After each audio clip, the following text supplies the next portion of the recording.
క్రోసూరు మండల పరిధిలో కౌలు రైతు కార్డులపై అవగాహన కార్యక్రమం నిర్వహణ.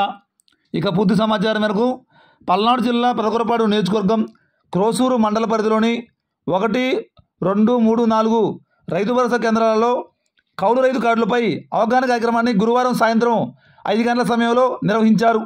ఈ కార్యక్రమంలో మండల తహసీల్దార్ సువర్ణ, డిటి శ్రీనివాసరావు, వ్యవసాయ శాఖ అధికారి వేణుగోపాల్ పాల్గొన్నారు.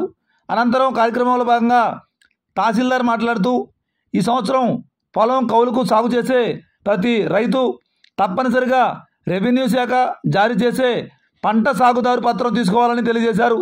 2363 కౌలు రైతు కార్డులు టార్గెట్గా ఇచ్చారని పేర్కొన్నారు. అనంతరం వ్యవసాయ శాఖ అధికారి వేణుగోపాల్ మాట్లాడుతూ, కౌలు సాగు పత్రం తీసుకోవడం వల్ల పండించిన పంటను మద్దతు ధరకు అమ్ముకోవచ్చని, బ్యాంకుల ద్వారా పంటకు రుణ సదుపాయం ఉంటుందని, పంట బీమా మరియు పంట నష్టం జరిగినప్పుడు ఇన్సెంటివ్ అలానే సబ్సిడీ కూడా అందుతుందని తెలియజేశారు.